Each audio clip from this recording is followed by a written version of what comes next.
তুমি রবে নীরবে হৃদয়ে মম, তুমি রবে নীরবে নিবিড় নিভৃত পূর্ণিমা নিশীথে নিশম, তুমি রবে নীরবে হৃদয়ে মম, তুমি রবে নীরবে। আমি কি রং ছোঁয়াতে পারি?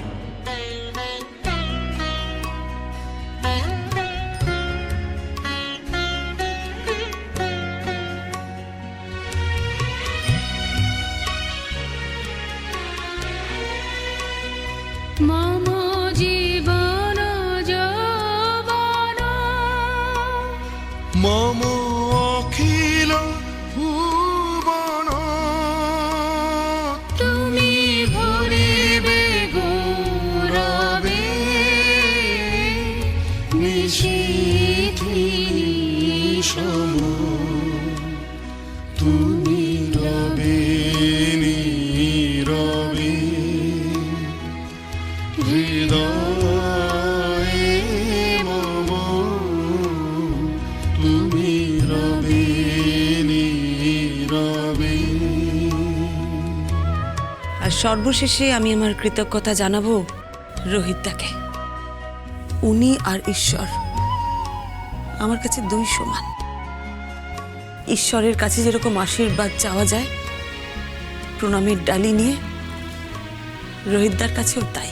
জাগিবে কাকে তব করুণ আঁখি, তবু অঞ্চল ছায়া মোরে রহিবে ঢাকি, মম দুঃখ বেদনা মম সফল স্বপ্ন, মম দুঃখ বেদনা, মম সফল স্বপ্ন,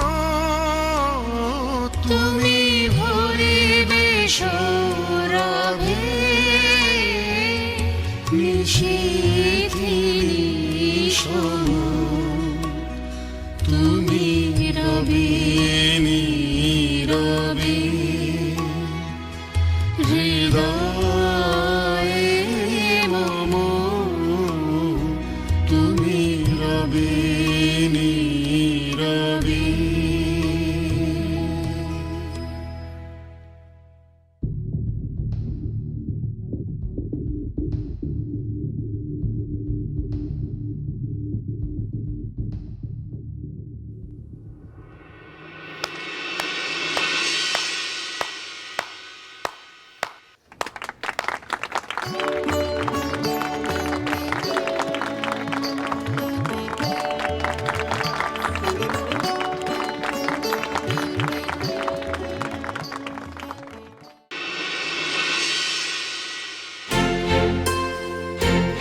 বাবা, বৌমা। ডাকছিলেন আমাকে? হ্যাঁ বৌমা, একটা অন্যায় আবদার করবো তোমার কাছে। চিরদিন অবশ্য অন্যায় আবদারই তোমার কাছে করে এসেছি, আর তুমি সেগুলোকে প্রশ্রয় দিয়ে এসেছো। এইভাবে বলবেন না বাবা। হ্যাঁ, আমার কাছে আবদার হয়তো করেছেন, কিন্তু সেগুলো অন্যায় নয়। আপনাদের আবদার রাখতে পেরে আমি সবসময় খুশিই হয়েছি। বলুন, কি বলবেন? বুয়া কাল চলে যাচ্ছে বৌমা। ছেলেটা তো এখন অনুশোচনায় পড়ছে বৌমা। ওকে যদি তুমি এই বাড়িতে থাকতে বলতে। আমি কিন্তু আপনার ছেলেকে চলে যেতে বলিনি মা। এটা সম্পূর্ণ ওর নিজের সিদ্ধান্ত। এটা ওর নিজেরই সিদ্ধান্ত, তবে তুমি বললে হয়তো নাও যেতে পারে। আপনার ছেলের কোনো সিদ্ধান্তকেই আমি আর পাল্টাতে চাই না বাবা। আপনার ছেলে যেদিন আমাকে সেই বাড়ি ছেড়ে চলে যাবার কথা বলেছিল, আমি কিন্তু সেদিনই ওকে বলেছিলাম এই বাড়িতে থাকতে। তো আমার ধারণা আপনার ছেলেই বোধহয় আর এই বাড়িতে থাকতে চায় না। কোন মুখে আর থাকবে? এখন যখন নিজের চেতনা ফিরেছে, বিবেকের দংশন শুরু হয়েছে, তোমাকে আর ফেস করতে পারছে না। তাহলে তো মনে হয় আমারই এই বাড়ি থেকে চলে যাওয়া উচিত বাবা। ও কথা বলো না বৌমা, ও কথা বলো না। তোমাকে ছাড়া আমাদের চলবেই না। এই বুড়ো বুড়িকে ফেলে রেখে তুমি কোথায় যাবে বৌমা? আমরা তো অনেক বললাম মা, ও কথা শুনলো না। আপনাদের কথা শোনেনি আর আমার কথা শুনবে? আমার তা মনে হয় না। আমি বলি কি, আপনারা ওর ছেলে মেয়েকে একবার বলুন।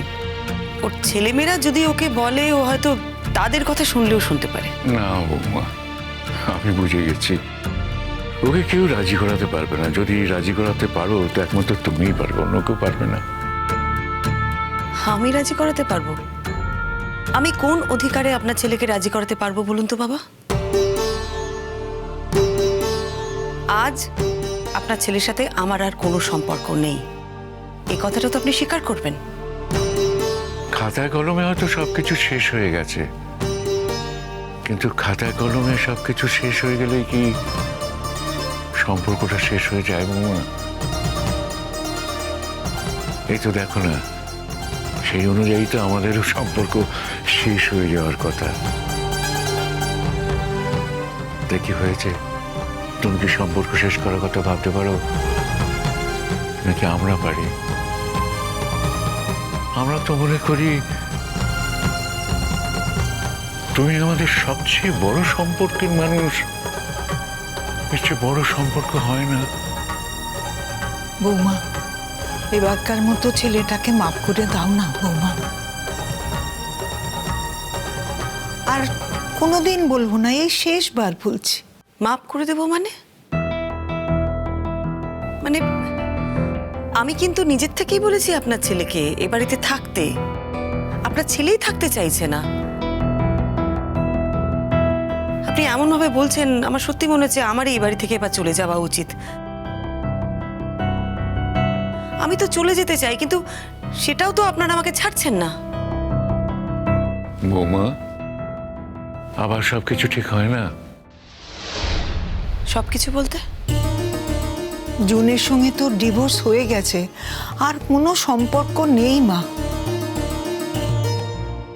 আর ও যদি ফিরেও আসে তাহলে কোনো সম্পর্ক থাকবে না বৌমা। আবার আগের মতো সংসারটা হতে পারে না। মাঝখানে কটা দিন, সেই কটা দিন যদি ভুলে যাওয়া যেত বৌমা। আমি তোমার শ্বশুর মশাইকে সেই কথাগুলোই বলছিলাম। যে কথাটা আজ আপনি বললেন মা, ভবিষ্যতে আর কোনোদিন এই কথাটা বলবেন না। এটা আমার পক্ষে আর কোনোদিন সম্ভব নয়। তোমার মতো ক্ষমাশীল তো সবাই হয় না বৌমা। তাই আমি বলছিলাম কি, ওকে আর একবার ক্ষমা করে আপনার ছেলের বিরুদ্ধে আমি কোনো অভিযোগ আনবো না, কিন্তু ক্ষমা করে তাকে নতুন করে আবার বিয়ে আমি করতে পারবো না বাবা। আইনের চোখে কিন্তু আপনার ছেলের সাথে আমার আর কোনো সম্পর্ক নেই। আপনার ছেলে নিজে হাতে সবকিছু নষ্ট করে দিয়েছে, সবকিছু ভেঙে চুরমার করে দিয়েছে। আর এই ভাঙা সম্পর্ক আমি আর জোড়া লাগাতে চাই না। জানতাম মা, এই কথাটা তোমাকে বলা মানে তোমাকে অপমান করাই হবে, কিন্তু নিজের সন্তান তো, ভেবেছিলাম হয়তো। আর একবার সুযোগ দেবে না মা? আমি সুযোগ দেবার ঠিক কে বলুন তো? আর সব থেকে বড় কথা হলো, আপনার ছেলে আমার সুযোগ দেওয়ার অপেক্ষায় থাকবেই বা কেন? একটা সময় কিন্তু আপনার ছেলে এই সংসার ভেঙে অন্য একটা সংসারে গেছিল। হ্যাঁ, এরকম ঘটনা পৃথিবীতে নিশ্চয়ই ঘটে, নতুন কিছু নয়। তারপর ঘটনাচক্রে সেই নতুন সংসারও তার টিকলো না, এমন ঘটনাও ঘটে। অনেকেই আবার ওই নতুন সম্পর্ক ভেঙে পুরনো সম্পর্কে ফিরে আসে। এ সবই ঘটে পৃথিবীতে, কোনোটাই নতুন নয়। কিন্তু কেউ যদি পুরনো সম্পর্কে আবার ফিরে আসতে চায়, তাকে যে আবার ওই সম্পর্কটা জড়িয়ে ধরতে হবে এমন তো কোনো কথা নেই। আপনার ছেলের সাথে আমার কোনো সম্পর্ক নেই, আমি আর নতুন করে কোনো সম্পর্কে ওর সাথে জড়াতে চাই না।